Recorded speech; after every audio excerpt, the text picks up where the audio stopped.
Okay. So today we are having Shora Mekارمی on a talk titled Dismantling the Red Lines in Iran, an Anthropological Approach. Shora is an anthropologist at the National Center for Scientific Research in Paris. She completed a PhD on the ethnography of border detention in France and has coordinated several research collectives on border control in Europe. She is also working on the long Iranian Revolution from 1979 to 1989. She has published many books, including Aziz Notebook, At the Heart of the Iranian Revolution, and Vitana Darabi Enqilab Street, A Revolution Through Books. In 2019, she directed the movie Hich, an Iranian story, and she leads the ERC research program Offsite, which is on violence, state formation, and memory politics. Shora, the floor is yours. Thank you very much. از پیش عذر میخوام که من این تولکو به انگلیسی میدم برام ساده تره و فکر کنم که بتونم ایده‌امو بهتر اینجوری بیان بکنم با شما شیر کنم. So maybe what I want to do here is to start from a gesture to read the current women life freedom movement at the light of the red lines and what political participation in the Islamic Republic has been and how it has been shaped in the last 4 decades and what is being changed now. So the gesture I would like to go back to is the first taking off the hijab that we saw in the streets back in last September, and that still is, you know, as you saw it last week, still is now that the insurrectional phase, we can say, has given place to other phases of political organization, etc. This taking off the hijab still is very relevant and still is a political act that has some effects. So why do I want to go back from there? And when I was building that talk, I thought it would be relevant to go back from there because I live in France. And of course, in France, in the West, but particularly in France, the question of the veil and of unveiling is very differently shaped than in Iran and has a different meaning in society and for feminists.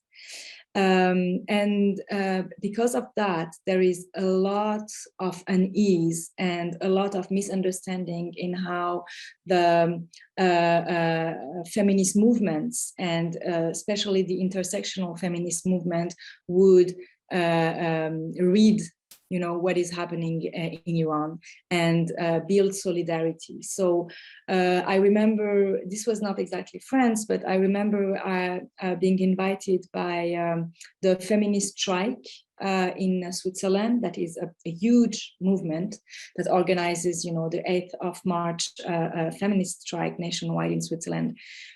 And after the meeting that was on the Women Life Freedom Movement, one of them confessed that when the Freedom Life Movement started in Iran, right at the beginning, they were in distress. They were just like, oh shit, like how do we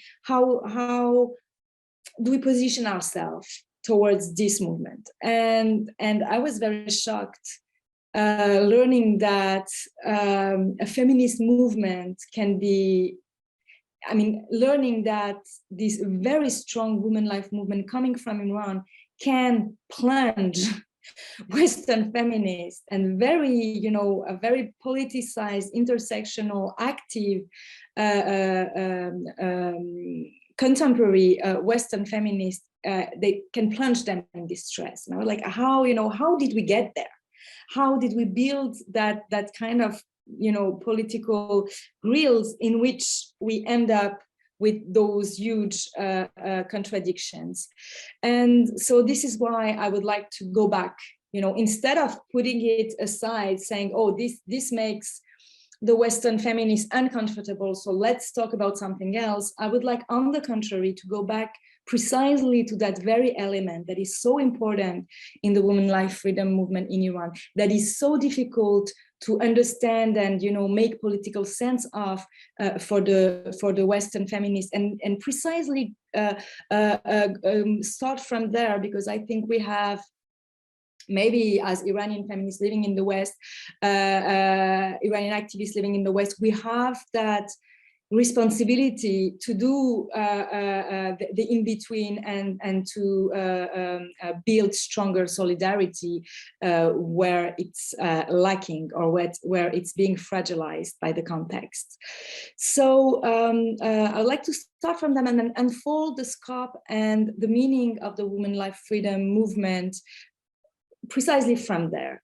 And why? Because it gives a lot of elements to, you know, unfold and open up what is taking place.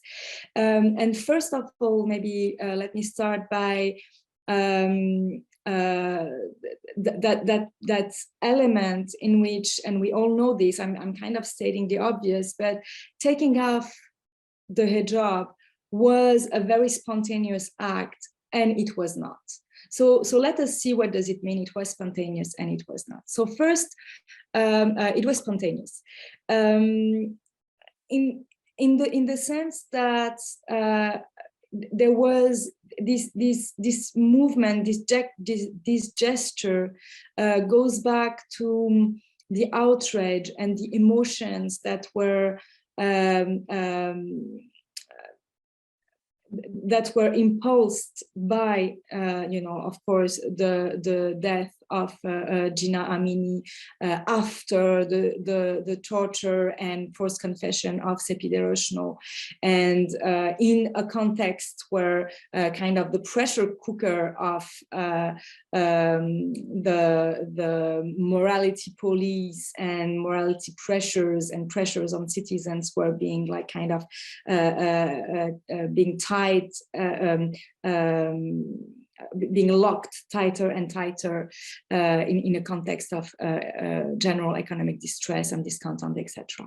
So there was the spontaneity of this response, and this spontaneity for me is reminding us of the importance of collective emotions in politics. And it is very, very important, because also we are now at the crossroads where we're being asked all the time, you know, where is this movement going? What is going to happen? And all of a sudden, when we are back into those arguments and argumentation about what is going to happen, we go back into kind of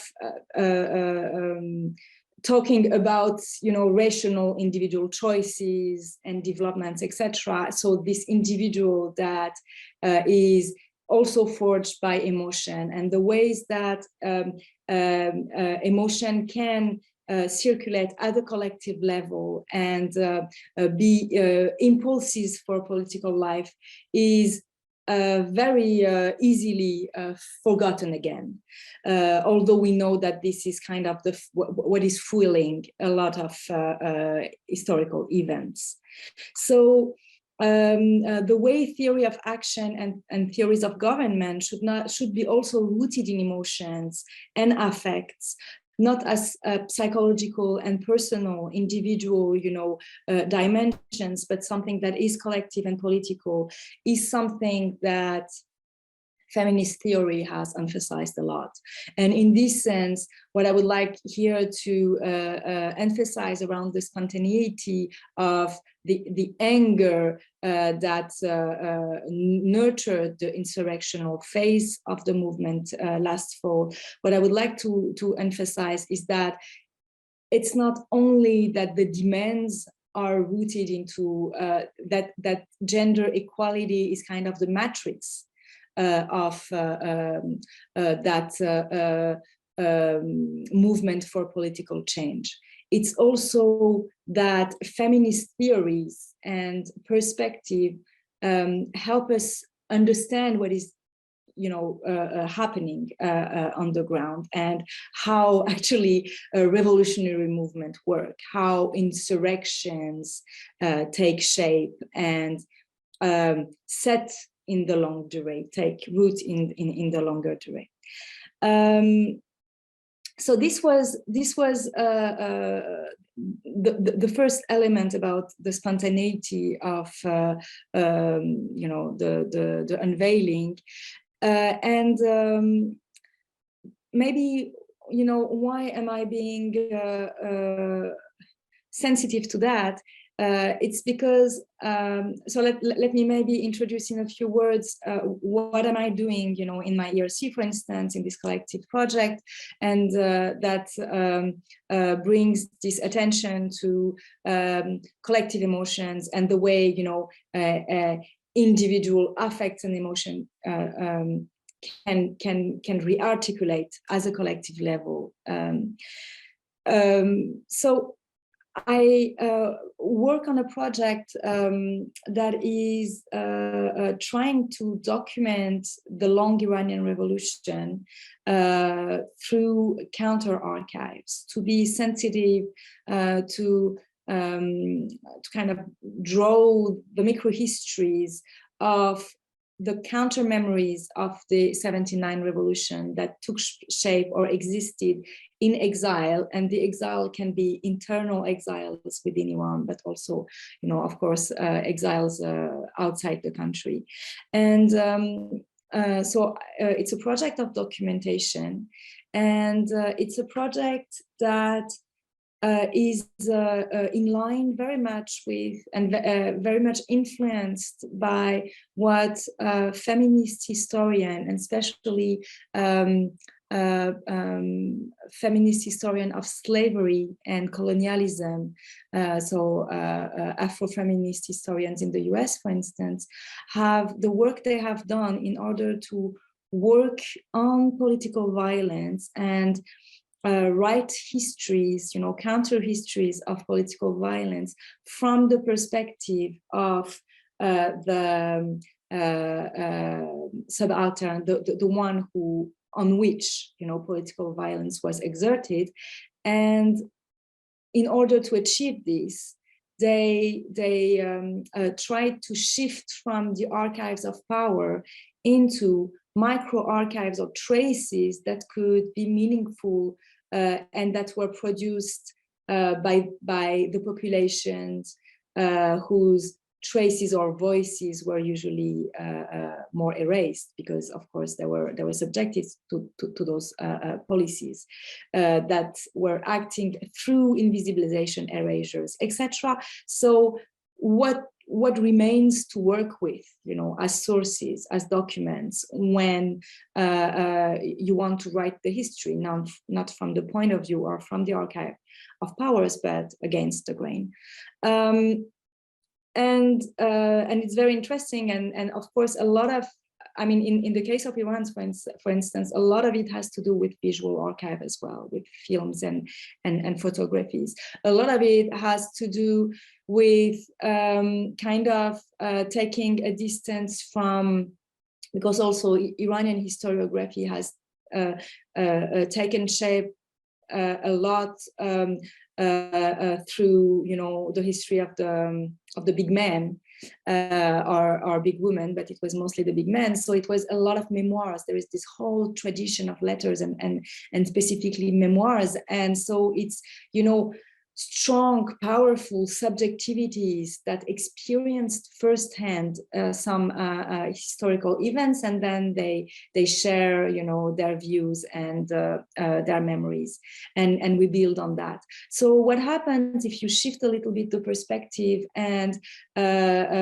you step back, you step aside from those subjectivities, narrating and mostly male powerful subjectivities, narrating history, and go back to what counter memories, counter archives, correspondences, everyday letters, all also, you know, tracts a lot of activist documentation, maybe sometimes journals that lasted no more than a few months, notes taken in meetings, you know, all these things. What can they also, you know, asylum requests? There is a lot of them. It's a specific kind of documentation per se. All of the testimonies, you know, translated in order to spread them into human rights organism, etc. So nowadays, all these things have expanded tremendously because we are at the age of internet, etc. But I'm working on the 1980s, so the long Iranian revolutions, 1979 to 1989, and because, you know, in history books, a lot of the time the Iranian revolution stops with the adoption of the Iranian constitution in fall 79, but it would occur to no one to, for instance, make the French Revolution stop in 1789. It starts in 1789. So it's the same with the Iranian Revolution. It starts in 1979, and then, you know, it lasts 1 decade. And at the time, you know, translating a testimony, taking out a testimony on a piece of paper or through the phone, which was very rare, or by someone who has been able to escape, and then translating it, and then making it arrive at a safely at a human rights organization or at an asylum office, was something a much slower process, and a process through which there were many imprints of the people who were participating in the process. It was there was more traces of, you know, there were more subjective traces of the conditions of production of this work of documentation. And so it's a very, very interesting process, and it has, as I said, it has been inspired a lot by the methodology of feminist historians. And the reason why I'm doing this is because, and we are getting closer to the subject of today, it's because basically the project was built on the observation of an impossibility or a contradiction, a paradox in Iranian studies. And when I'm talking about Iranian studies, I'm talking about social science in Iran, like contemporary social science in Iran in the last decades. What happens is that on subjects like mine, that of the long Iranian revolution, the notion of red lines is very powerful and effective. خط قرمز. So a red line, you know, every Iranian knows what a red line is, and you can even say that the knowledge of what is a red line and where the red lines are is a social knowledge that kind of define, you know, the rules of political participation in Iran, and in some ways it defines you as an Iranian political subject. You know what a red line is, you know where the red lines are, and this knowledge or this cartography of the red lines in itself is a kind of a topography of the political public life in Iran and political participation. I'm not talking about citizenship, you know, because it's difficult to draw the boundaries of citizenry. But when you take the notion of the خط قرمز, of the red line,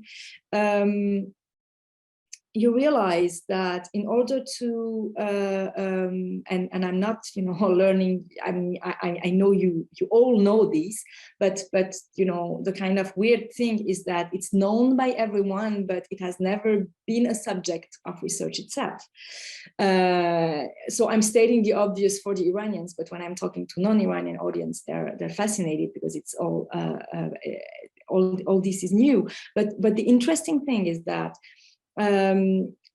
if you work in social science on Iran, then there are subjects, you cannot cross the red lines, because if you do so, you put people in that you work with in danger, you jeopardize your own ability to come and go to Iran. And if you put at risk your own access to the field as a social scientist, who's doing empirical field work like anthropologist, then you're also threatening your career.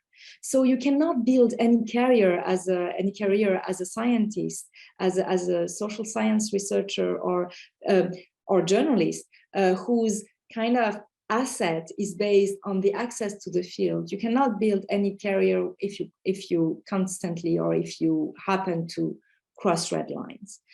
A consequence of this is, and so the reason, let me be clear, and that was, the kind of the matrix of the problem. It's not, I think, that all social scientists working on Iran are obeying to power, to state power in Iran. It's because social scientists who are working on Iran, who are working with empirical data in Iran, because of the rules of the methods, because of methodological rules in their field of knowledge, they have to do field work.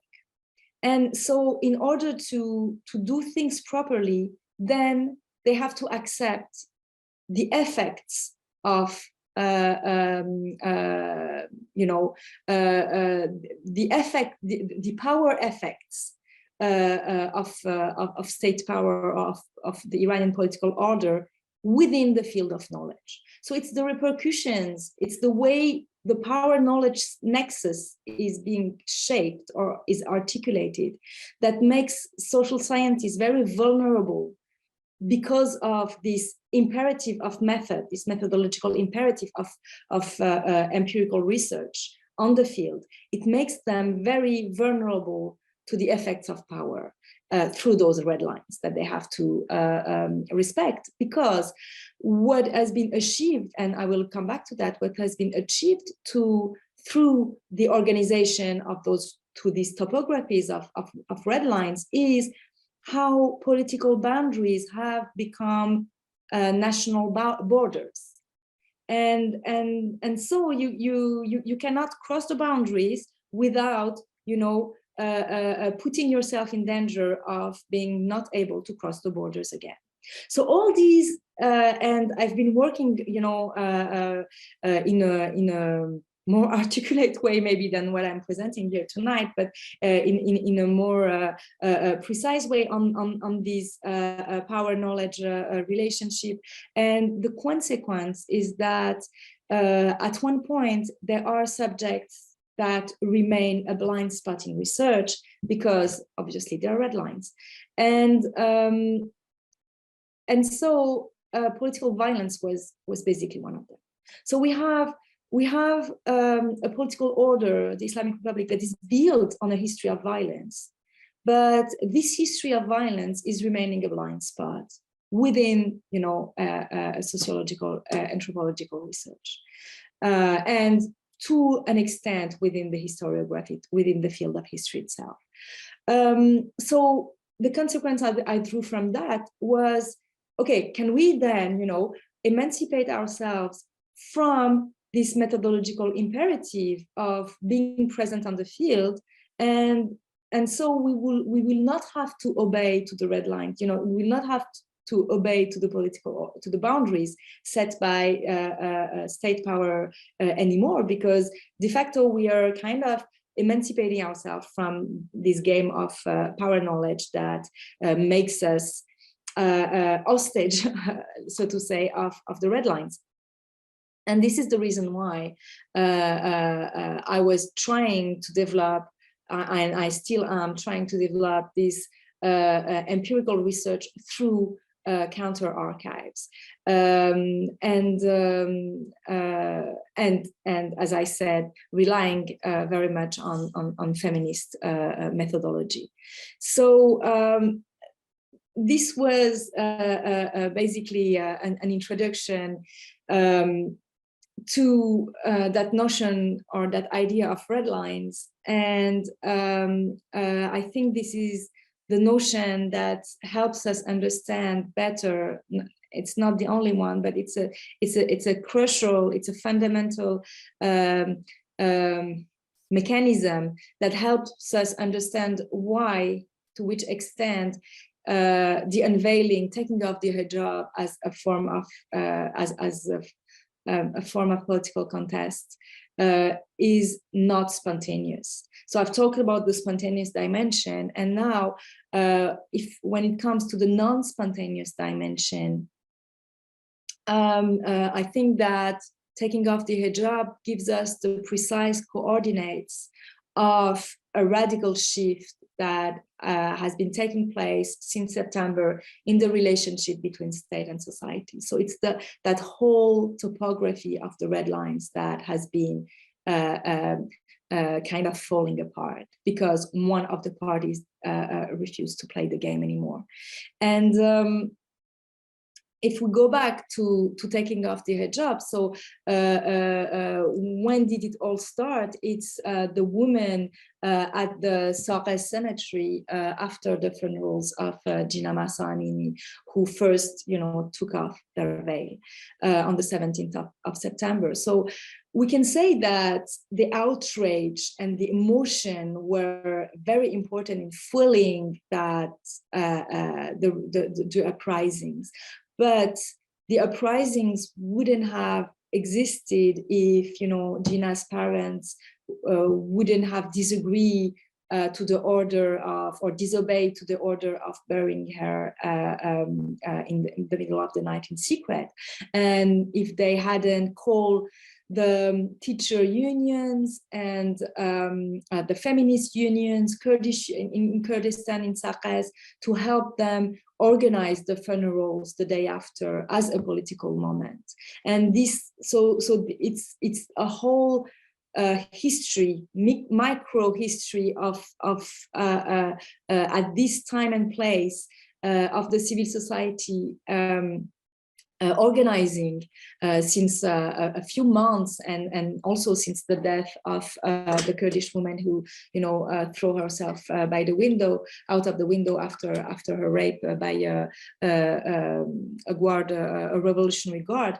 All this has set the context in which the funeral has become a moment of collective political stand, and this is where the women take off their veil after at the exit of the cemetery in Saqqa. And what is this gesture, this act doing? And I think there are 4 dimensions that can be helpful here. The one is that this movement, this gesture is claiming political antagonism, a political opposition and direct confrontation with the state. And this is something that is not very common and very new to our political culture in Iran, in the sense that even the word opposition is a word that is, taken from outside, from French. And we don't have, in the public sphere of Iran, we didn't have for a long time the word mukhalefin.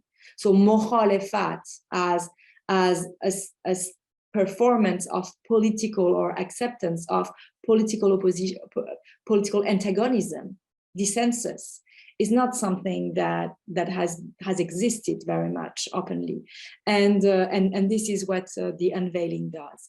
The second one is, of course, that crossing the red line that I talk about, and it's not any red line, of course, that the veil is a very foundational, it's a very identitarian red line for the that is bound to the legitimacy and identity of the Islamic Republic. The third dimension and element, if you see, the demonstrations after the burial in Sakas, but also the other demonstration that the fire that spread across the countries in the following weeks, is how women performed the absence of fear, and they performed a freedom from fear in a joyful way, in a playful way, so that those emotions were also something that were very important. So we have the absence of fear, we have the crossing of the red lines, we have a political dissensus or antagonism, and we have also, for me, something important was, you know, how each time a woman take off her veil in public, there were applause, and we saw it even last week. There were applauses, there were horns, cars, you know, horning, and how the sound, how emotions circulated through those sounds, and this circulation of emotions around this movement, around this gesture, created a collective we. So if you take, for instance, the difference between Vida Movahed at the revolutionary, at the Khiyabun Enqilab, if you take the difference between an individual gesture or an individual performance and the unveiling in a collective setting, insurrectional setting, there is the collective dimension here that is very important. It's not a 1% political performance anymore. So these 4 dimensions that I draw are dismembering the pact of government that has been instituted between state and society in the 4 last decades, and that, you know, for me, the concept of Khat Qurmaz can better embody.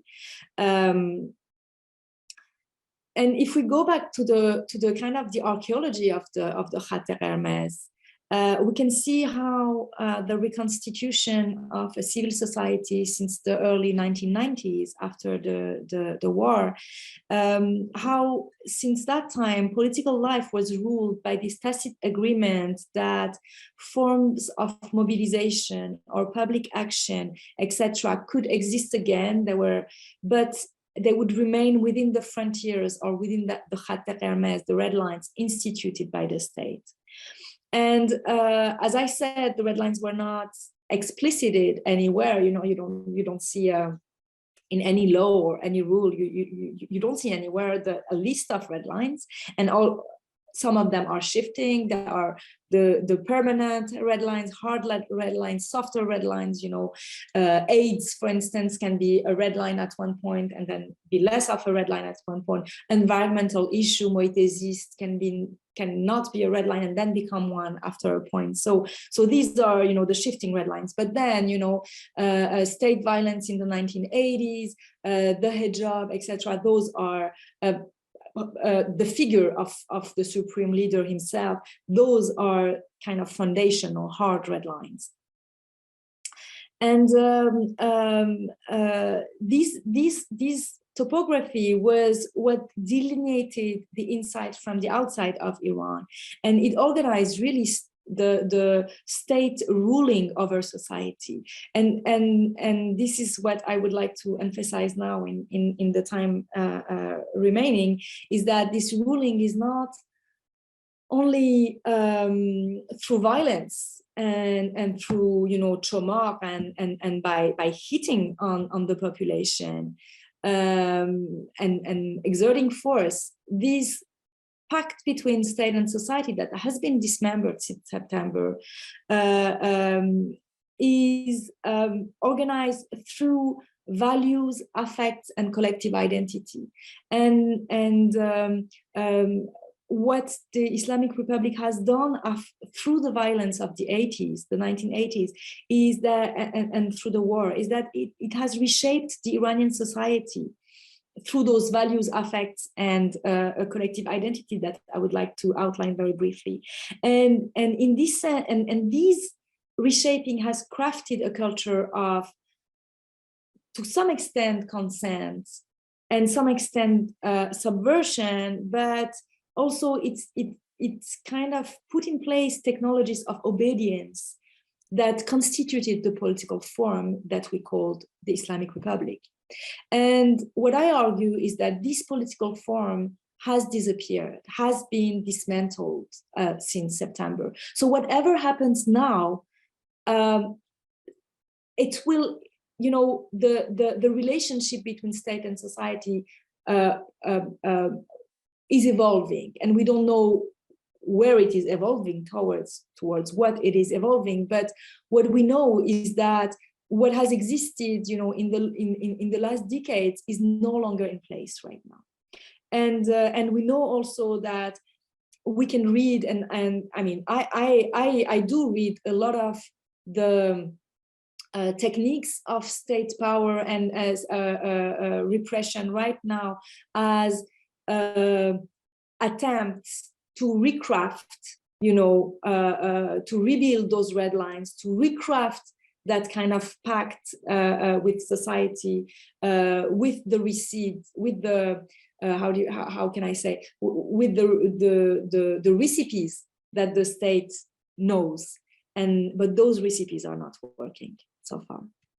And I think that actually the dismantlement of this mechanism of this pact between state and society is what maybe made the last months such a powerful movement to observe, and also a beautiful movement to observe for a lot of people who are working on the Iranian society, because this is what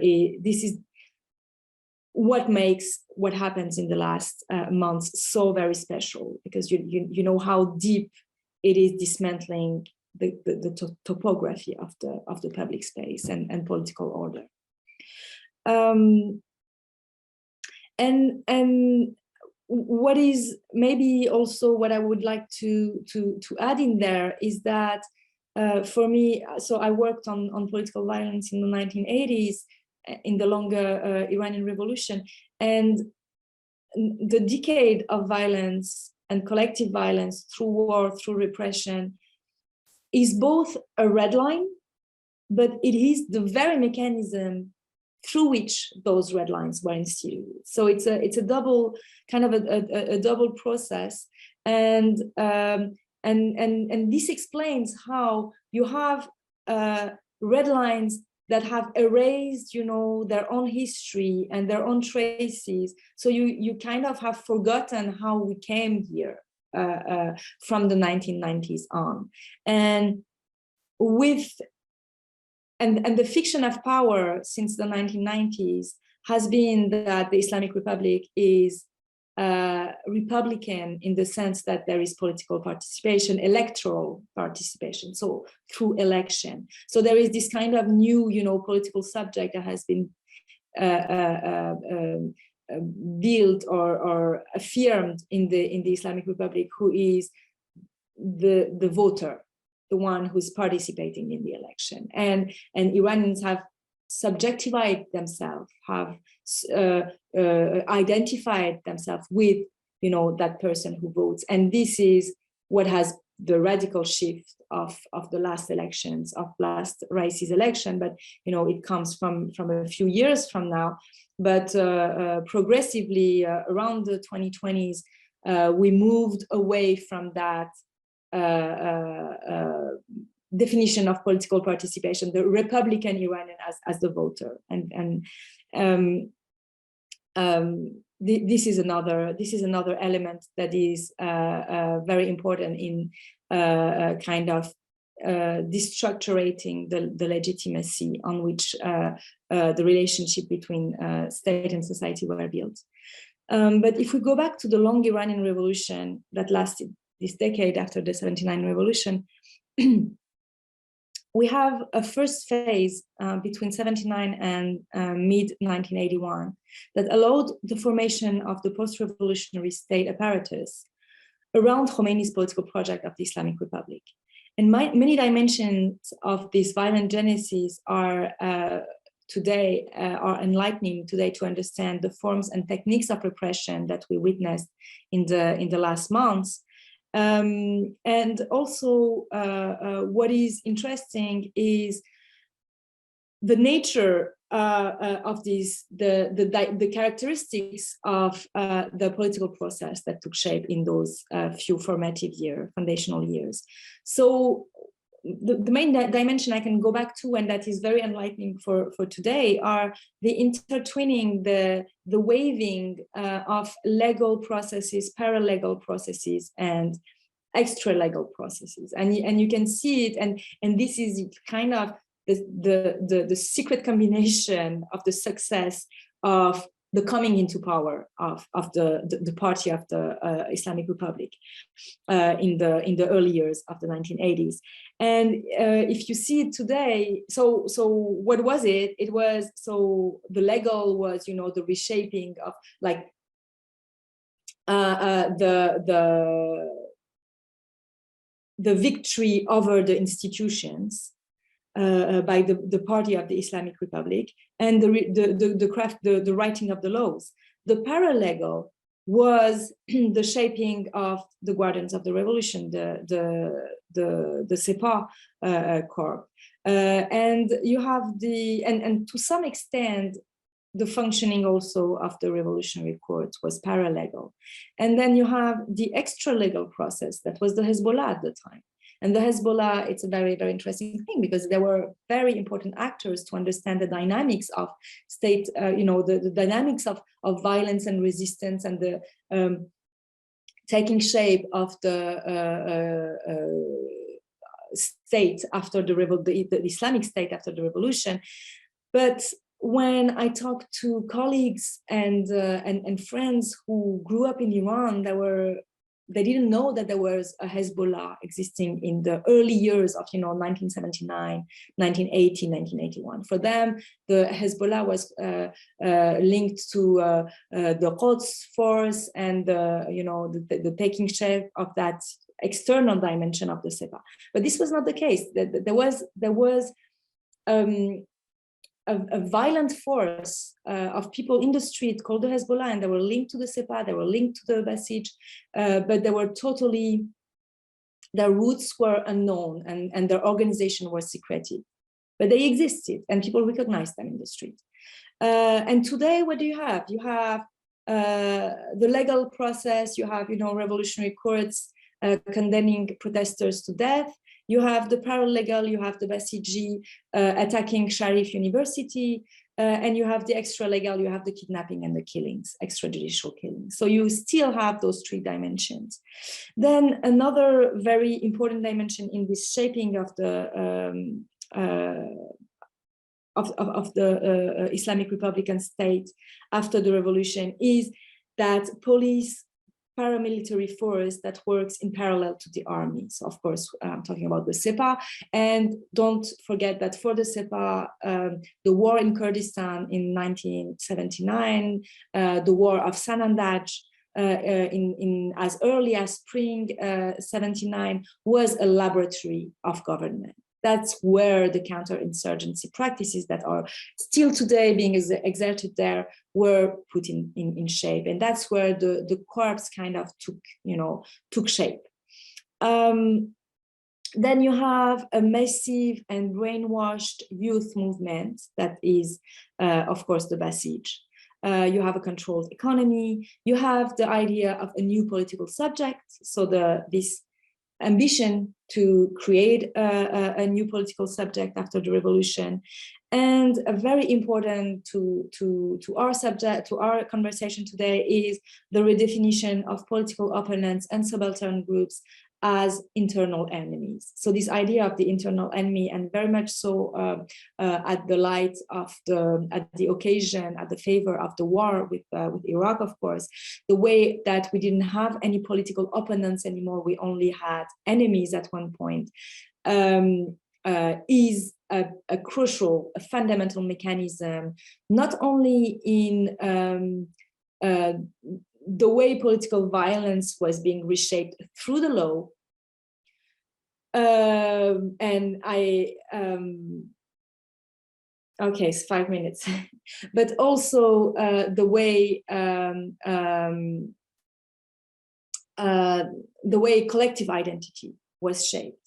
And this helps me. So these dimensions that I quoted to you, just very, very briefly, these dimensions that I quoted to you are the characteristics of a fascist state, a fascist political regime. If you want to, like in political theory, if you want to name the main characteristic of fascism, that was exactly what you would have.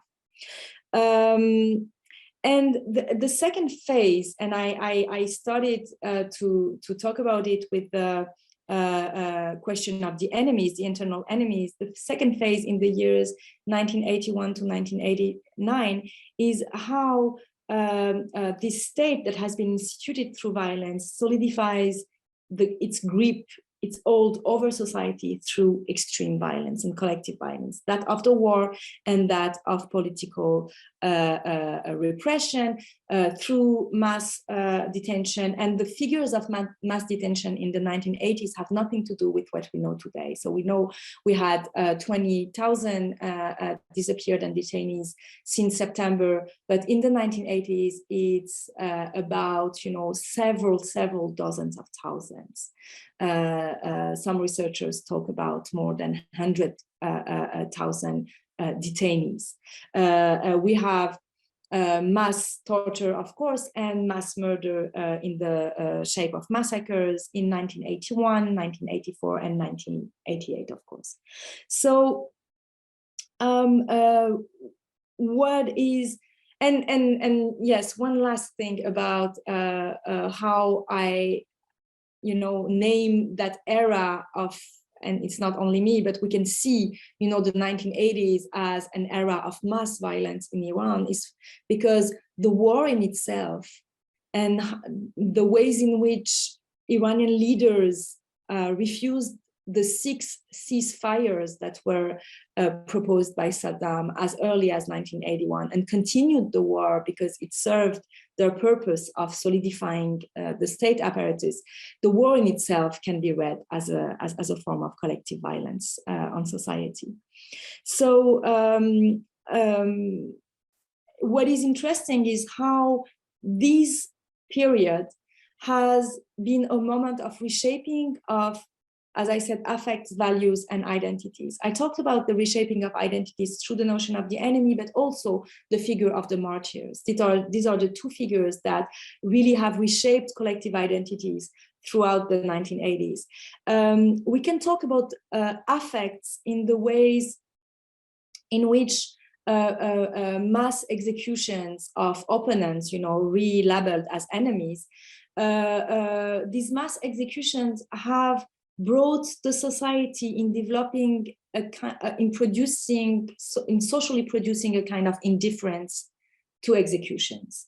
And I saw that through the memoirs of my grandfather that I translated, but I found it again, in different testimonies. And if you hear, the experience of the families of political prisoners during the 1980s, you can see how indifference through fear, of course, through terror, but also through legitimacy propaganda, justification, reversing the responsibility of violence to the political opposition groups, etc.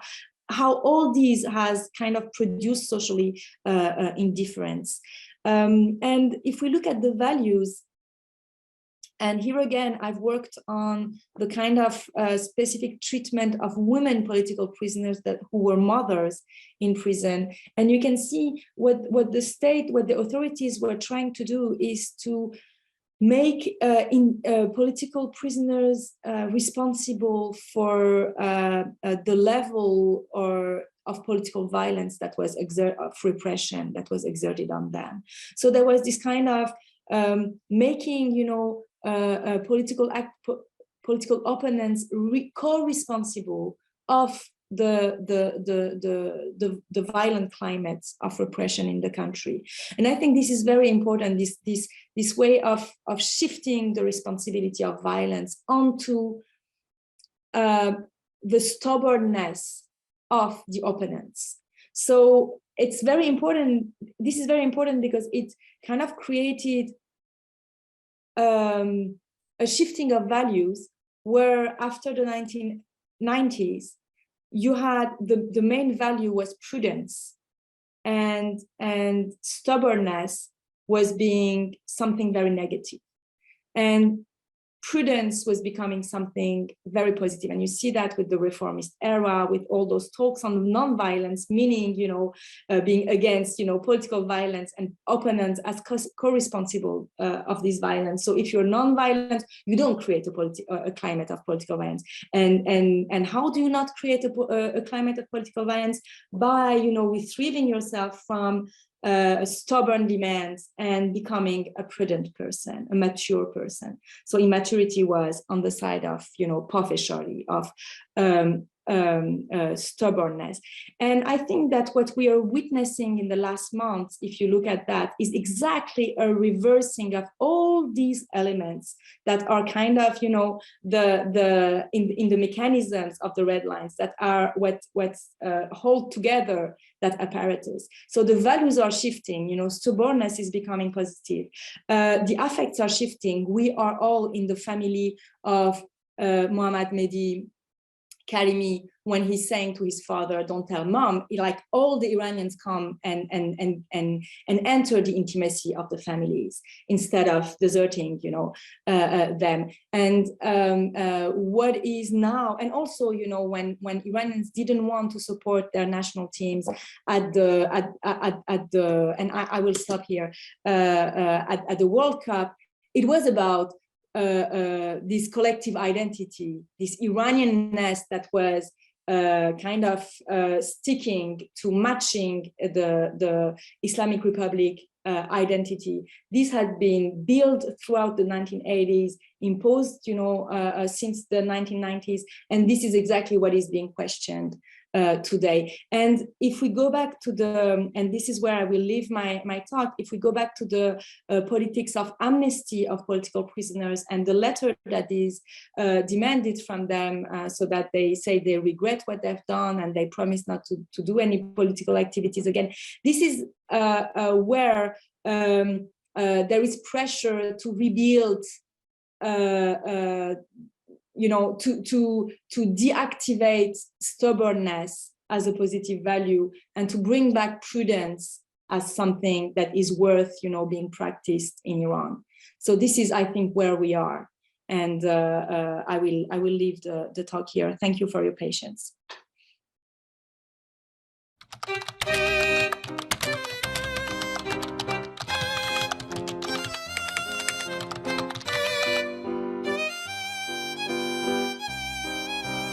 فعلا باید ببینیم که چگونه این جلو میره. یعنی ما نمیدونیم آیندهمون چی خواهد بود، نمیدونیم چه جنگی، چه خشونت دست جمعی در آینده میتونیم انتظار، یعنی متاسفانه خودشون نشون بده و ایجاد بشه.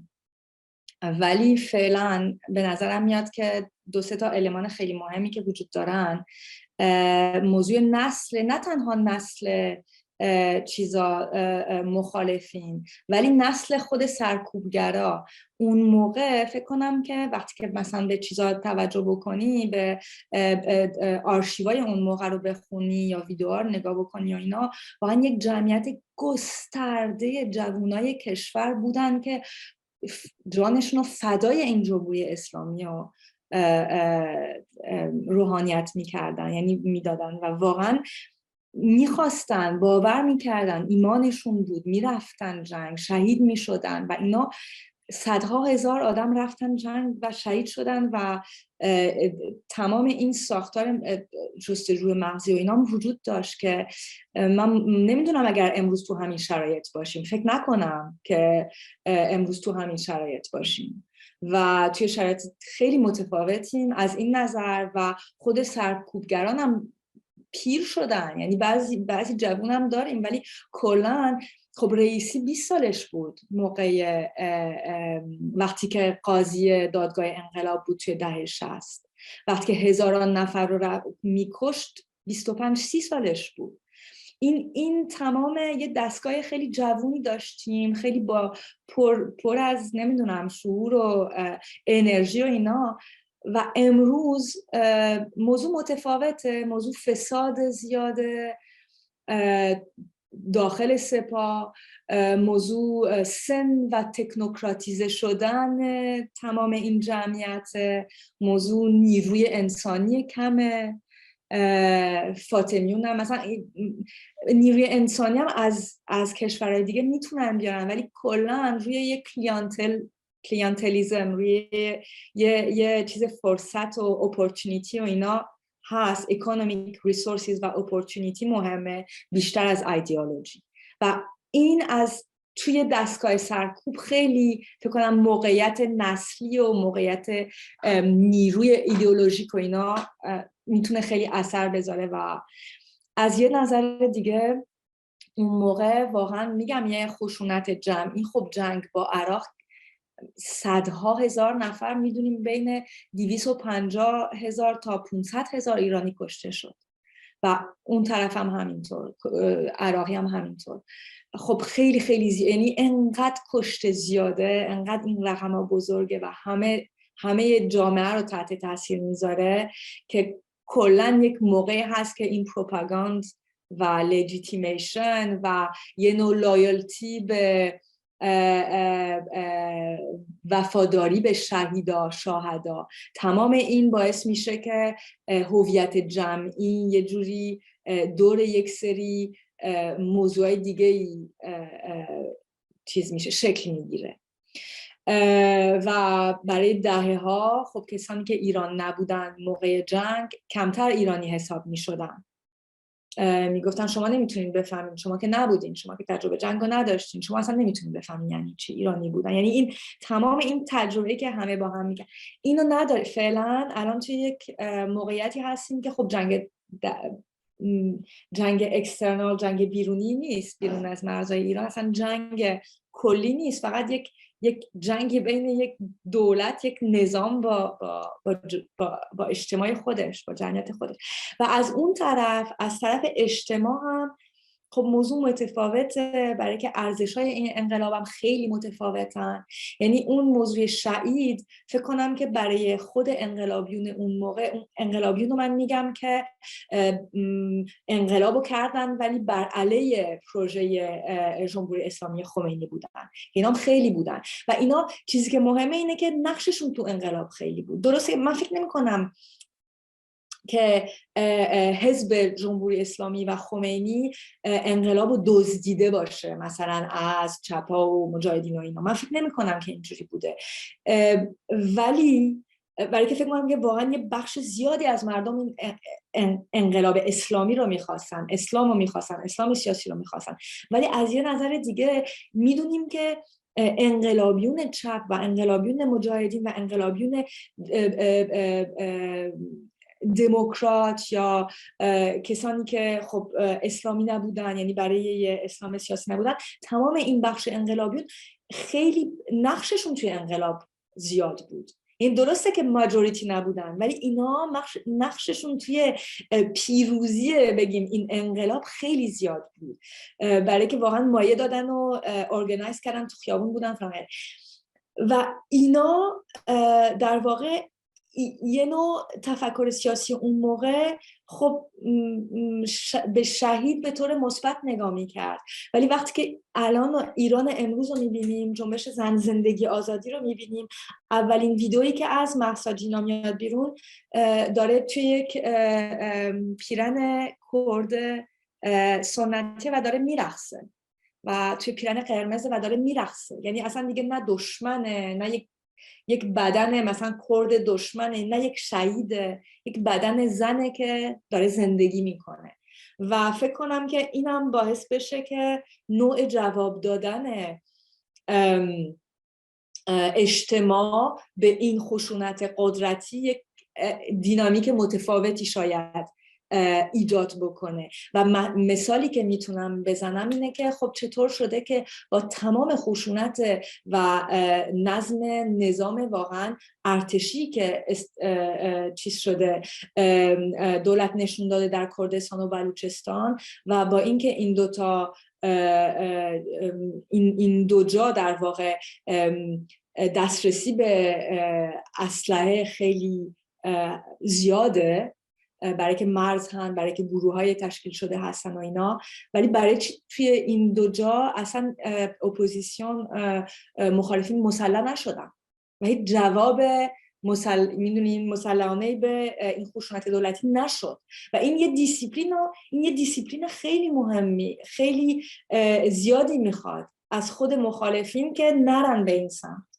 و اینو باید اصلا بفهمیم که چه کار بزرگی کردن تمام کسانی که تا حالا جلوگیری کردن به طور جمعی، جلوگیری کردن از مسلح شدن مخالفت که واقعا کار آسون نبود به نظرم توی سیستان بلوچستان و کردستان. همه اینا نشون میده که اصلا این دوتا نیروها اصلا متفاوتن امروز.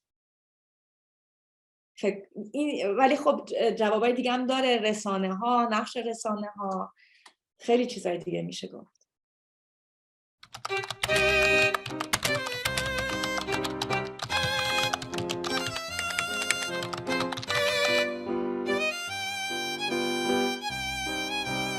It's not either or, binary نیست، دوگانه نیست، یعنی اینجوری نیست که یا رشنالیتی یا ایموشن. فقط من چیزی که میگم اینه که رشنالیتی وجود داره و حتما هست و هر کی رشناله و به قول خودتون ریشنال بودن یه نوع اکانومیه، یه اقتصاد حساب کردن بین تمام چیزایی که میدونیم، تمام patterns of thought که بهمون یاد گرفته فرهنگمون و مدرسمون و هرچی، یعنی توی یه سیستم اپیستمیک خاص هر کی ریشناله، هر کی این ریشنالیتی it's an economy of thought. درسته، ولی فقط من چیزی که میگم اینه که این نمیشه به طور خالصی پیش هیچ کی وجود نداره و ایموشنز هم توش هست و اینجوری نیست که فقط بتونیم رشنالی، یعنی فقط بتونیم یه فرد سیاسی رو حساب بکنیم که این ایموشنا رو بتونیم بذاریم کنار و بگیم الان میخواد یه سری حساب سیاسی بکنه یا یه سری حساب بکنه و ریاکشناش رو طبق یک سری منطق جلو ببره. این منطقش مثلا بومی باشه، منطقش نمیدونم علمی باشه، منطقش غربی باشه، شرقی باشه، یک منطقه، ولی فقط منطق وجود نداره. منطق در واقع روی این آتش فشان در واقع احساس ها و فقط هم emotions نه، affects, emotions, values و اینا.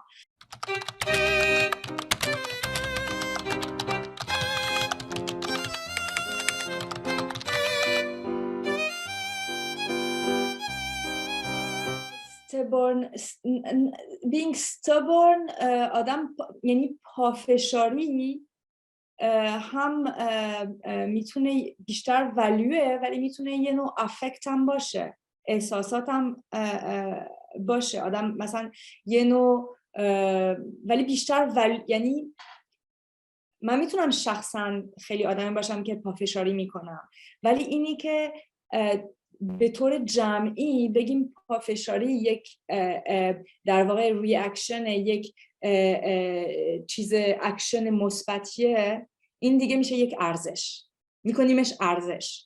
پافشاری به عنوان ارزش یعنی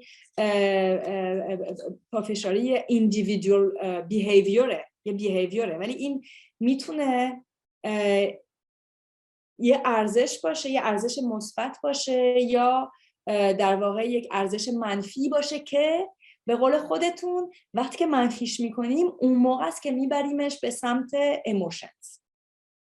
میگیم اگر تو آدم عاقلی بودی انقدر پافشاری نمیکردی و اینو ساختن توی از دهه 70 به بعد فکر کنم که این ساخته شده، اینه که اگر تو یه کمی چیز بودی، عاقل بودی، آدم بودی و منطقی بودی، پافشاری نمی‌کردی و اینه که چیز بودن، یه کمی مثلا ملایم بودن، بلد بودنی که آدم مثلا کی باید یه کمی عقب نشینی بکنه، یه جور دیگه ملایم بیاد جلو ولی هیچ وقت کانفرانتیشنال نباشه، مثلا این میشد یک بیهیویر عاقلانه. پس این ارزشه و این ارزشه برای که بیاد خودش رو بسازه و جا پیدا بکنه توی جمع، یه موقع ساخته میشه و همیشه عقل رو میبرن جایی که ارزش رو میخوان مثبت بکنن، ایموشن رو میبرن جایی که میخوان ارزش رو منفی بکنن. و به همین حال امروز مثلا میتونیم بگیم که پرودنس، ملایم بودن، نرم بودن، میشه ترسو بودن. خب میشه یه ایموشن دیگه، میشه یه افکت، میشه ترسو بودن و یه دفعه میتونیم اینو منفی بکنیم. این نیست که طرف عاقل و مچوره و منطقیه، اینه که طرف فرصت طلب، آدم دوست نیست و ترسوه. پس این میبینیم که یعنی به نظرم میاد که این در واقع اینه که چگونه چیزایی که به سطح فردی شکل میگیره، ایموشن ها، ارزش ها، ولیو ها، افکت ها، اتچمنتس، روابط های انسانی که در جهت در سطح فردی شکل میگیره، اینا وقتی که جمعی میشه، تو این پروسه جمعی بودن و استفاده جمعی ازش شدن به عنوان موتور سیاسی، توی این پروسه در واقع میبینیم که چجوری آدم یعنی چجوری از ایموشن استفاده میشه، از منطق استفاده میشه توی گفتاری که اینا رو به عنوان ارزش میبره بالا، میاره پایین.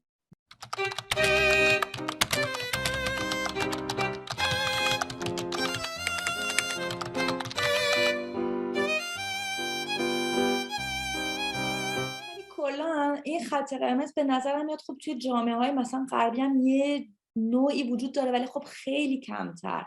یعنی همچین چیزی که جالبه اینه که یه گروه پولیتیکال ساینتیست اومدن یه کامپاراتیو ریسرچ کردن روی چین و مراکش و ایران، و توی این 3 تا زبون واژه خطوط قرمز وجود داره. و توی این 3 تا جامعه که هر 3 تا جامعه‌های آزادی نیستن، این جامعه‌ای هستن که در رابطه با یک دولت غیر آزاد هستن، توی این 3 تا جامعه این واژه خط قرمز، خطوط قرمز یک معنی رو میده. پس میتونیم بگیم که یه نوع این خط قرمز یه نوع مکانیسم رابطه بین جامعه و دولته، نه یک سری مرزی که تو هر جامعه‌ای مثلا میتونه وجود داشته باشه و آدم بخواد عوضشون بکنه یا جاشون رو عوض بکنه. من فکر کنم که یک جامعه این توانش رو نداره که بیاد جای یک خط قرمز رو عوض بکنه، ببرتش بالا بیارتش پایین. اینه که یا باید این مکانیسم، این توپوگرافی رو بشکنه یا قبولش بکنه و توی این چارچوب مبارزش رو جلو ببره، که در ایران 3 دهه اخیر از دهه 70 به بعد اینو داشتیم. یک جامعه مدنی داشتیم که توی چارچوب خطوط قرمز مبارزه خودش رو جلو میبرد و با پر از انرژی این کار کرد. ولی یا اینو قبول میکنیم یا اینو فرو میپاشیم. و کاری که شده از سپتامبر به بعد اینه که واقعا این خط قرمز به عنوان یک قوانین رابطه بین دولت و جامعه، یک سری دیگه این جامعه، یکی از این 2 تا پارچه دیگه قبولش نداشت. گفت من از این بازی میکشم کنار، دیگه اصلا چیز کرد دیگه قبول یعنی deserted the game. وقتی که زنها دیگه اصلا همشون حجابشون رو برمی دارن و از بلافاصله وقتی که زندانیای سیاسی آزاد میشن، جلوی زندان اوین بدون حجاب میرن، عکس از خودشون، فیلم از خودشون میگیرن، خب هنوز ما تو این چیز هستیم، تو این روند شکستن یا گفتنی که ما اینا رو نمیبینیم. نه که ناگفته هست، خب میتونن بگن نه کدوم خط قرمز، من اصلا چیزی نمیشناسم به عنوان خط قرمز، وجود نداره، نمیبینمش. یه دفعه این یه چیز اینجوری شکل میگیره. الان دولت سعی میکنه که دوباره ببافه خط قرمزها رو، دوباره ببافه، ولی باید ببینیم که تا چقدر جامعه میتونه مقاومت بکنه و برای همین فکر کنم که تمام چی میگن ریاکشن‌های بیهیویرهای فردی خیلی مهمه. یعنی توی درون خانواده ها چجوری الان یه نگوشیشنی وجود داره که آیا یه جوری دوباره این ارزش‌های پافشاری دوباره منفی میشن؟ آیا ترس دوباره جلو رو میگیره؟ آیا میگن خب برو مثلا امضا کن نرو خیابونی؟ این تو این خانواده ها چه جوری دوباره این شکل میگیره یا نه؟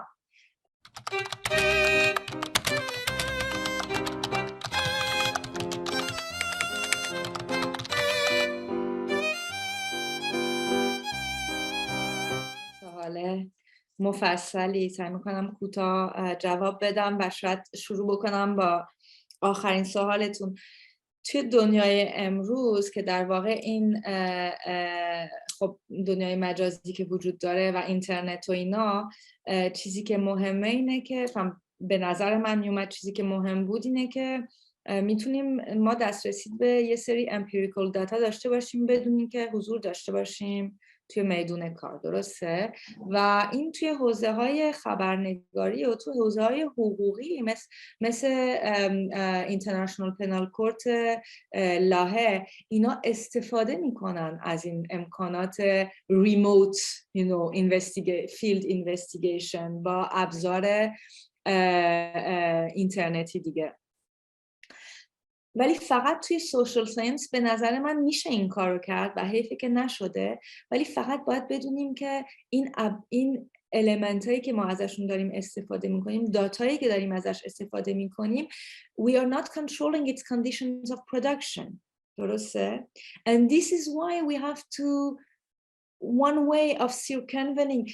بعضیا میگن we are not controlling the conditions of production so we cannot use it. برای که ما فقط مثلا انتروپولوژیست‌ها اینو میگن ما فقط میتونیم داتایی که خودمون ایجاد کردیم و استفاده بکنیم، مگر نمیشه سکند هند داتا. خب من میگم very well so بشه سکند هند داتا. این موقعی که باید اینا رو به عنوان آرشیو نگاه کرد. یعنی من فکر میکنم که امروز یه ویدئویی که از ایران برام برسه، اگر اینو به عنوان یک آرشیو نگاه کنم و با متد سبک نگاه یک هیستورین که به عنوان با آرشیوا کار میکنه، خب بهم یه فرصتی میده که با یه نوع داتا بتونم کار بکنم با اینکه من این داتا رو ایجاد نکردم.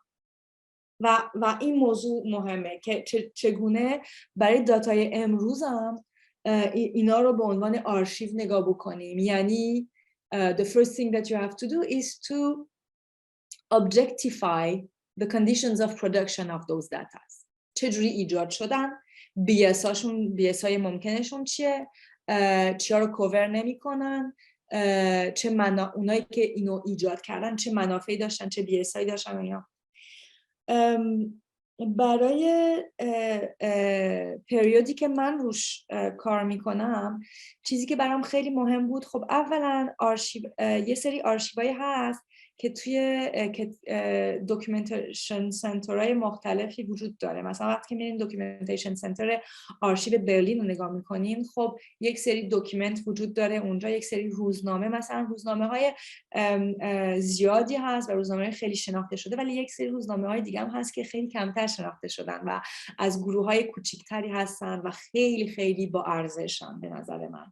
مثلا روزنامه بنگ رهایی که خانواده های زندانیای سیاسی در تابستون 67 چاپ کردن و راجع به کشتار داره حرف میزنه و نمیدونم 10 تا نسخه شاید یه چیزی میشه. خیلی مهمه. پیروکس شده. ببخشید زیروکس شده. بعد خب این یه موضوعه که یک سری آرکایوال سنتر هست مثل مرکز چی میگن تاریخ سوشال هیستوری آمستردام، یه کتابخونه ملی فرانسه توی یه بخش مخصوصش اسمش هست لا کونتمپورین. مثلا آرشیو خب قابل دسترس خیلی آسونی نیست، ولی آرشیو امنستی اینترنشنال در لندن یه اوفیس دارن با تمام، میگم این کار کوچیکی که مثل یه ویدیو رو میبینین، مثلا آرشیوی که عدالت برای ایران، جاستیس فور ایران، این انجیوی عدالت برای ایران، یه سری ویدیو از خانواده‌هایی که میرفتن روی گورهای جمعی که تخریب شده و سیمانی شده یا به آشغالدونی تبدیل شده یا جاده روش ساخته شده یا هر چی، اینا از یه سری خانواده ها خواسته بودن که برن داکیومنت بکنن و فیلم بگیرن. وقتی که طرف میره فیلم بگیره میترسه از اونجا بره فیلم بگیره و ترسش رو میشنوی توی ویدیو کردن. یعنی اصلا این سبک ویدیو کردن، اینی که خیلی سریع میره ازش فیلم برداری میکنه، فوکوس نمیکنه، نفس میکشه، یکی دو تا حرفم میزنه، بعضی وقتا گریه میکنه، بعضی وقتا لانه میکشه. یعنی این تمام این، خب وقتی که به آرشیوهای دهه 60 نگاه میکنی، خب سوپورتش متفاوته دیگه. یه ولی مثلا یه نامه‌ای طرف نوشته که با یه ترجمه چیزش میاد، با ترجمه تستیمونیش میاد و تو این نامه با چند تا خط یه چیزای خیلی میتونه چیزای خیلی لطیفی بگه، خیلی پاورفولی بگه، میدونی؟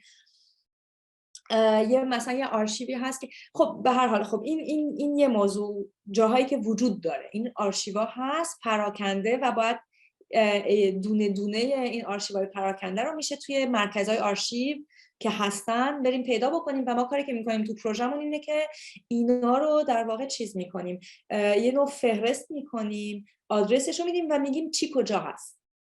درسته که کسایی که بخوان توی آینده روی موضوع کار بکنن و با کیوردز که بدونن که اگر میخوان روی فلان موضوع کار بکنن، روی کردستان کار بکنن، مثلا میتونن تمام این جاهای رو وجود داره. یه موضوع دیگه اینه که فردها یا گروه‌هایی هست که آرشیو ساختن. مثلا بگیم توی خود پاریسی که من زندگی میکنم، از سال 1992 به بعد هر سال یه سالگرد کشتار 67 بود با یه پروگرام و سخنرانی و ما حداقل تایتل این سخنرانی ها رو داریم و تراکت هر سال رو داریم. خب این هیچ جا چیز نشده، ثبت نشده. من سعی میکنم اینو ببرم توی یه آرشیو ثبت بکنم که وجود داشته باشه. یه موضوع دیگه اینه که بریم فردای مخصوصی رو که خودشون آرشیو هستن، یعنی خودشون این کار آرشیو کردن رو به عهده گرفتن، برای که اینم یه موضوع دیگه است و این اصلا فقط ایران نیست، توی تمام دنیا میتونیم اینو ببینیم. آرشیو کردن یه نوع مبارزه است، آرشیو کردن یه نوع ادامه مبارزه است. یه کسی میتونه بره تا مبارزه مسلحانه برسه، ولی وقتی که شکست خورده یا وقتی که خودش فکر کرده به این نتیجه رسیده که دیگه نمیخواد این مبارزه رو به این سبک جلو ببره، میتونه بره آرشیویسته تمام این مبارزه بشه. و من اینا رو دیدم، آدمایی رو میشناسم که این کار کردن و کاری که میخوام بکنم این که برم این آرشیوهای فردی رو پیدا بکنم و اینا رو وارد یه فهرست یه نوع حرفه‌ای آرشیو بکنیم، برای که اینجوری اینا رو وارد دنیای مجازی و آرشیو دیجیتال میکنیم و اینا میتونن سروایو بکنن، یه نوع از آرشیویستشون سروایو بکنن. میدونین چی میگم؟ پس 2 تا موضوع هست دیگه، بریم پیدا بکنیم تمام آرشیوهای فردی که وجود داره و اینه که بریم تو تمام جاهایی که آرشیو وجود داره بریم این آرشیوها رو آیدنتیفای بکنیم. ولی برای آرشیوهای امروز مثلا ما یه کاری که داریم روش یه چیزی که داریم روش کار میکنیم و اگر براتون جالب بود میتونیم در تماس باشیم که همکاری بکنیم روی این موضوع، اینه که یک مدرک 90 صفحه‌ای وجود داره که نوشته شده بعد از این انقلابای بهار عرب بعد از 2011 که توضیح میده چگونه داکیومنت‌های دیجیتال، ویدیوهای آنلاین رو آدم میتونه آرشیو بکنه، طبق چه متدولوژی میشه اینا رو آرشیو کرد، چه جوری اسم بهشون داد، چه متاداتایی حتما مواظب باشیم وجود داشته باشه و اینا. و این 90 صفحه است. داریم یه داکیومنت 4 صفحه‌ای به فارسی ازش میسازیم که بتونیم پخشش بکنیم پیش کسانی که دارن این کار آرشیو کردن رو به عهده میگیرن که بتونن به طور یه نوع با روش آرشیو بکنن.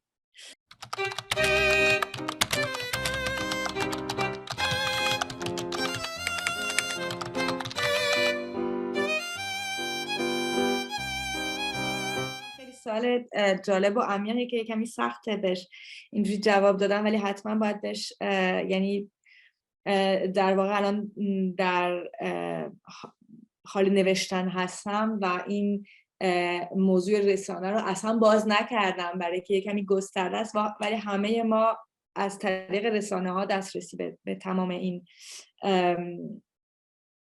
اتفاقها داریم و اینه که رسانه‌ای کردن هم خودش یه فرم اکتیویسم شده دیگه. یعنی یک نوع یکی میره تو خیابون 100,000 تا این اکتشو رسانه‌ای میکنن، اونام دارن فعالیت میکنن. ولی به هر حال یه چیزی که مثلا میتونم بگم برام جالبه، موضوع فلج شدنه. وقتی که میگی که 2 نفر اعدام میشن صبح زود، ما فلج میشیم، این فلج شدن فلج شدن میتونه کوتاه مدت باشه و میتونه ایندیکیتور اینو باشه که این حسه، این همبستگی، یعنی همبستگی نه، برای که همبستگی خیلی سیاسیه، سولیداریته است، ولی این امپاتی وجود داره و فلج شدن آخر داستان نیست، یه فازای دیگه هم بعدش وجود داره و چیزی که مهمه اینه. و به نظرم میاد که چیزی که میتونه بهمون، نه که بخوام حتما امیدا، میفهمم که الان توی فاز آنالیز هستیم، نه فاز این که بریم چیزای مثبت یا چیزای منفی بریم پیدا بکنیم، اصلا موضوع این نیست. ولی چیزی که برام جالبه اینه که مثلا اعتراف اجباری تو مجلس ساله‌ای رو هیچکی شیر نکرد و اینجا میبینیم که یه مرزبندی هایی توی رسانه وجود داره که باعث میشه که میتونیم بگیم، یا مثلا توی این چیزهای اخیر، توی ویدیوهای چند روز پیش برای 40 محمد حسینی و محمد میری کریمی چیز ندیدیم، تقریبا هیچ صورتی رو اصلا ندیدیم. قبلا صورت‌های فلو میکردن ولی این دفعه فقط پاها رو دیگه فیلم میگیرن میفرستن. یعنی یه نوع دیسیپلین. بعد من به طور خانوادگی با اوکراین وابسته هستم و جنگ اوکراین رو از اول تجربه کردم. میبینم که این موضوع دیسیپلین رسانه‌ای اینه که یک کلکتیو، یک جمع میتونه یه نوع قبول بکنه که هم رسانه‌ای باشه ولی هم این رسانه‌ای بودن و احساسی بودن معنی نمیده که هیچ دیسیپلینی نداشته باشه و همینجوری کئوس باشه، فقط همه با افکتاشون برن جلو. اینجوری نیست. میتونه آدم همبستگی پیدا بکنه یا امپاتی داشته باشه ولی یک سری مرز و خطوطی هم وجود داشته باشه که یه جوری، و این مرز و خطوطا به نظرم چیز جالبیه برای که خب داریم تجربهشون میکنیم، میبینیم که هیچکی مثلا اینو هیچکی شیر نمیکنه، اونجا هیچکی نمیره و این معنی میده که یه موقعی میتونیم، یعنی به نظر من این یه نوع دیسیپلین افکته که چیز جالبیه، داره شکل میگیره و اینجوری نیست که یا آدم مثلا از احساساتش باید فاصله بگیره یا اینکه باید وارد یک تونل احساسات باشه که دیگه اصلا به دست خودش نیست و میره توی این سپیرال سیرکولیشن رسانه ها و اینا. اینش همین. من میخواستم فقط این موضوع رو، فعلا این به ذهنم میرسه که میتونم بهش اشاره بکنم که چیز جالبیه و کسانی که این قدرت رو دارن یا این آگاهی رو دارن که بتونن یه دیسیپلین به خودشون بدن که یک سری چیزا رو شیر نکنن. و برای اوکراین اینو کاملا میبینیم، برای که نه تنها یه سری اینفورمیشن نباید شیر بکنن راجع به اینکه سربازاشون کجاست، برای که هر کدومشون مثلا به خانواده هاشون عکس میفرستن دیگه کلی، ولی نباید شیر بکنن که نباید هیچی ریکگنایزبل باشه. خب یه دیسیپلین خاصه، ولی خانواده هم بعد وقتی که اینا رو شیر میکنن باید همینه که یک سری فیلم و ویدیوها واقعا غیر قابل تحمل نیست. یعنی درجه خشونتش واقعا از هر حس انسانیت آدمو چیز میکنه، واقعا دیوونه کننده است و اینا شیر نمیشه یا خیلی کم شیر میشه. و پس این دیسیپلین ها به نظرم بهمون نشون میده که موضوع احساسات چیزی نیست که، یعنی چیزی هست که غیر قابل استفاده جمعی یا سیاسی میتونه بشه از یه نظری. و اینه که وقتی که به طور دست جمعی مثلا به همدیگه تذکر میدیم، داریم یه نوع مرزها رو هم با هم میسازیم. یعنی میگیم اینجا این کارو نکنین بچه‌ها، لطفاً اینو شیر نکنین، لطفاً اینو حذف کنین، از این حرفا. و یه فقط فردی نیست، خیلی هم میتونه جمعی باشه و توی یه سکند فیز بعد میتونیم دوباره نگاه کنیم و ببینیم چیکار، مثلا چه منظورمون چی بوده، پس ارزشامون چیه، پس کجا میخوایم بریم و از این حرفا. ولی برای پارالیزه یعنی این اثر عاطفی در واقع چیزا، اعدام ها، من فکر کنم که دوگانه است. یعنی هم یه نوع چی میگن چاقوه که دولت میتونه بکشه روی جامعه، ولی از یه طرف دیگه اینه که ما vulnerable هستیم، یه نوع ما رو چیز میکنه، ما رو قوی میکنه. اینم توی فکر فمینیستیه که چجوری vulnerability میتونه یه نقطه چیز بشه، در واقع یه جای قوی شدن کلکتیو باشه، ولی ما رو قوی میکنه برای که برای که هدف فینال این چاقو کشیدن، یعنی بازی کردن، اسیر کردن احساساتمون، اینه که ما رو اتمیزه بکنن، ما رو بی‌حس بکنن. پس اگر توی احساسات بمونیم میتونیم، و این وقتی که در واقع یکی از جواب اعدام ها این بود که روی وقتی که شما به شعارها روی دیوارها مثلا چیز هستید، حساس هستید، که مثلا مامان فهمید، این مامان فهمید یعنی خیلی به نظر من خیلی قوی بود، برای که داشتیم دوباره حس و دوباره عاطفه خانوادگی و روابط خانوادگی رو میبردیم جلو به عنوان یه موضوعی که در واقع مطرح بود برای تمام جامعه ایرانیان. یعنی یه جور اجتماع ایرانی، یه جامعه کلکتیو مثلا دور این روابط‌های انسانی داشت قوی میشد.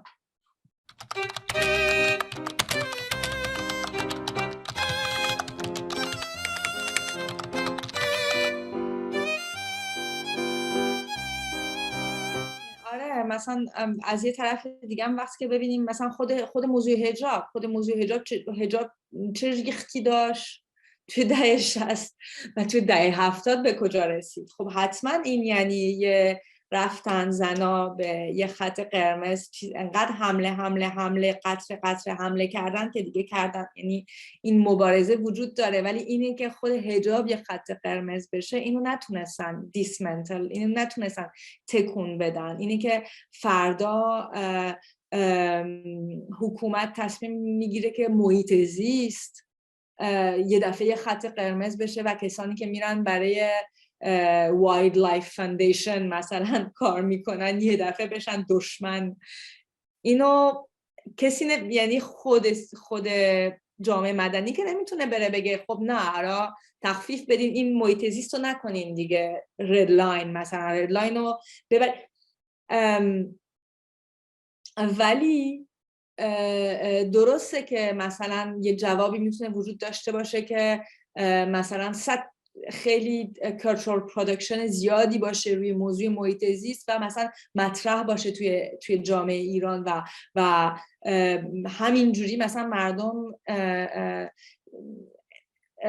ادامه بدن، بگن که نه این یه موضوع مهمیه، موضوع ماست، مطرح است، به آب موضوع خیلی مهمیه، بهش چیز داریم، برامون اهمیت داره. و اینکه با اینکه شما میرین یه سری رو زندانی میکنین، ما موضوع محیط زیست رو هنوز موضوع خودمون میدونیم و اینا. پس میبینیم که یه مبارزه های وجود داره، ولی اینی که این خط قرمز رو نمیشه از بین برد، ولی میشه روش چیز کرد، روش یه استراگل گذاشت. ولی این استراگل دیگه میشه مثلا سابورسیو استراتژیز. یعنی امروز توی این، به نظر من ما توی این شرایط نیستیم که دیگه توی سابورشن باشیم. تا یه قدری مثلا هست که زنها دیگه توی خیابون حجاب نمیپوشن در ایران، ولی این موضوع سابورشن و دیستورشن و این رزیستنس through subversive practices فکر کنم که موضوع چند ماه اخیر نبود. موضوع چند ماه اخیر سقوط این نظام بود. هدف خود نظامه. یعنی واقعا خیلی به طور خیلی مشخص یه شیفتی وجود داشت توی گفتار که دیگه ما نمیخوایم عوض بکنیم توی این چارچوبی که داریم، میخوایم نظام رو برای همین من میگفتم این وقتی که میخوان نظام رو عوض بکنن، خب این تمام مکانیسم رد لاینه که داره با هم فرو میپاشه. برای همین آره میتونه دوره، ولی موضوع دیگه هم که هست اینه که مثلا راجع به دهه 60 که من روش کار میکنم میدیدم که رد لاینه مثلا وجود داشت، کسی نمیرفت کنارش. یا مثلا راجع به رپرشن بهائی‌ها رد لاینه وجود داره ولی کسی نمیره تمرین بکنه ببینه خب حالا من اگر برم یه شعاری بنویسم روی دیوار به طور انونیموس چی میشه؟ کسی شعار نمی-نوشت روی دیوار. کسی روی اینستاگرام نمیدونم کتاب تاریخش رو پاره نمی کرد. یعنی این چیزایی هستن که میتونستن وجود داشته باشن ولی وجود نداشتن. برای همین میبینیم که رد لاین در واقع یه چیزی نیست که ببینید موضوع اینه. به نظر من یکی از همکارام روی روسیه کار میکنه و هیپوتز کارش اینه که روسا در واقع I'm going to say it in English because it's very difficult to articulate. She said that Russian civil Russian society is performing zombification in order to kind of escape the hold of power, so that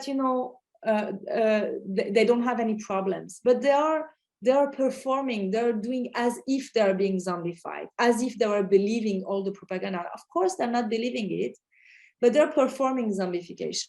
The problem I have with this analysis is that what do you do about the theory of, what do you do about subjectivation? Like who is this individual that is performing zombification? So do you think there is a free a freedom-loving rational individual behind every Russian, and then they can put the mask of zombification when they need it, and then like who is this individual, the political subject?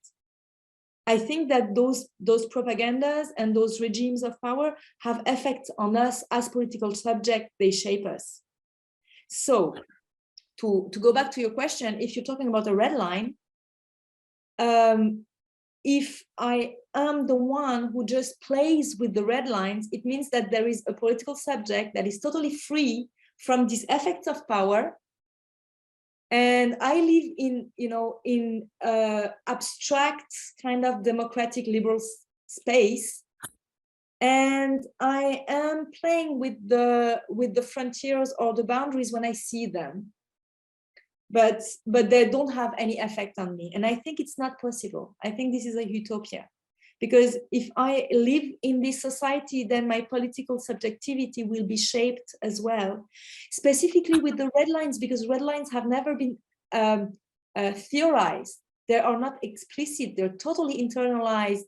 It's a social knowledge that comes within the society. So that's what shapes us as political subjects when we live in Iran. So where is then, who is the I, who is the reference subject, political subject, that would be totally, have a total outsider look on the red lines and be able to change them, but still live in that society? I don't think there is, you know what I mean? Like it's like I have an Iraqi anthropologist friend who say the problem with the Americans, with the US, is that they thought that when they were invaded, it was enough for them to invade Iraq and to topple down Saddam's regime, and then every American that is inside the Iraqis will wake up and go towards democracy.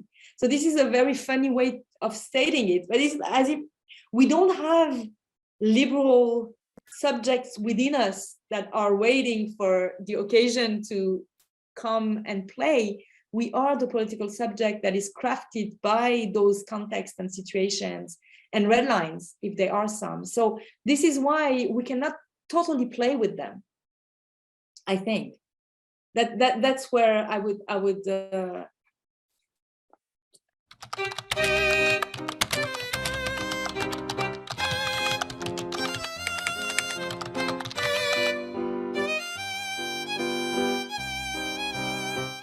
من حاکمیت خط قرمز بهش فکر خیلی چیز جالبیه. حاکمیت خط قرمز به نظر من حاکمیت خط قرمز درست چیزی هست که باعث میشه یه نوع اوپاسیتی ایجاد بکنه بابت در واقع هویت سیاسی این رژیم. یعنی آیا مراکش یه دموکراسی یا یه دیکتاتوره؟ آیا سالها موضوع این بود آیا ایران یه جمهوریه یا یه دیکتاتوریه؟ و همه اون کارشناسا میگفتن بس دیگه نمیتونیم بگیم که ایران، نه ایران توتالیتره نه دیکتاتوره، ایران یک کامبینیشن از چیزهای مختلفیه، امبیگوس، خیلی کامپلکس تر، خیلی پیچیده تر از این که فکر میکنین و فلان و غیره. یعنی به نظر من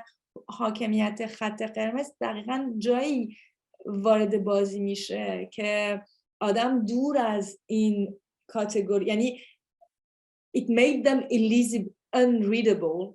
و اینه که برای ایران حاکمیت خط قرمز خب توی دهه 60 نبود، ولی روی میراث دهه 60 تونست وجود داشته باشه، به وجود بیاد و باعث شد که این جامعه مدنی هم به وجود داشته باشه. یعنی برای که یعنی این حاکمیت خط قرمز یه نوع surveillance like you know public life under surveillance رو تنظیم میکنه که یه public life هم داشته باشیم، وجود داشته باشه و یه نوع جامعه مدنی هم وجود داشته باشه. و دقیقاً من وقتی که جنبش زنان رو میبینم و میراث کامپین 1 میلیون امضا رو میبینم در جنبش زن زندگی آزادی که میراث بسیار عمیق و بزرگی هست که به نظرم به اندازه کافی مثلا باید بیشتر توی غربم اینو چیز بکنیم، توضیح بدیم که چقدر این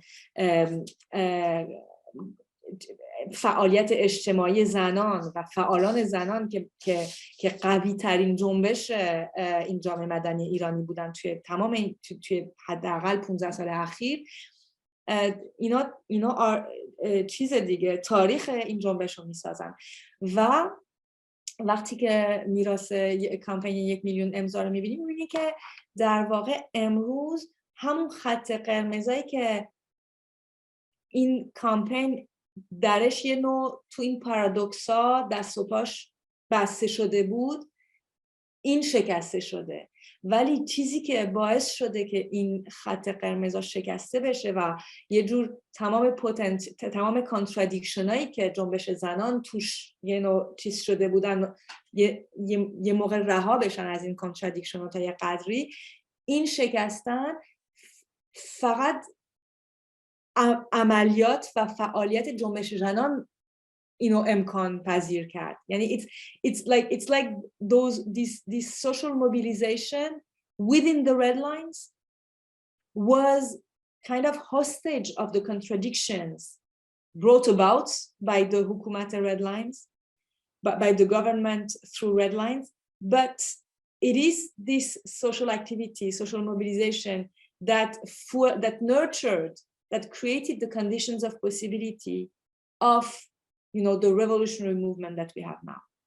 And I think it's really a very interesting thing, because we have a revolutionary movement that both breaks up the lines that were taking the earlier forms of contestation hostage of inner contradictions.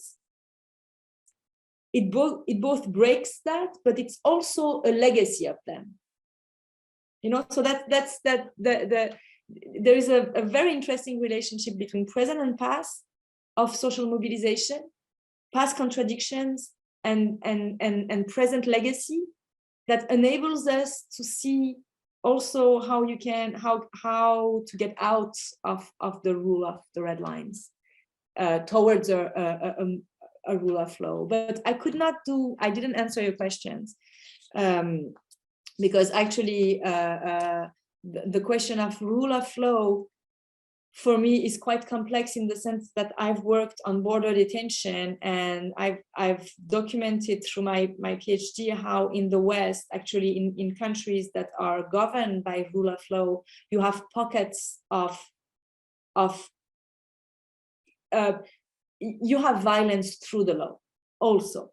So there is violence. There is a violence created through the law. The law is not only what puts an end to state violence. It can be in certain contexts what enables state violence to exist in other forms, in democratic context, and you see it with Guantanamo. You see it with border detention. So this is why I'm not the right person to compare rule of law and rule of red lines, because I would say, okay, rule of law is not, rule of law is also violence. So what are we against? Are we against state violence? Then خیلی ممنون شورا جون و خیلی ممنون از اینکه دعوت ما رو پذیرفتین. من که خیلی لذت بردم از صحبت با شما و امیدوارم که شما رو در برنامه‌های آتیمون هم ببینم. خیلی ممنون از همگی، واقعا مرسی که صبر داشتین و تمام این 2 ساعت بودین و مرسی از دعوتتون. خیلی سوالاتون خیلی جالب بود و باعث تفکر. ممنون.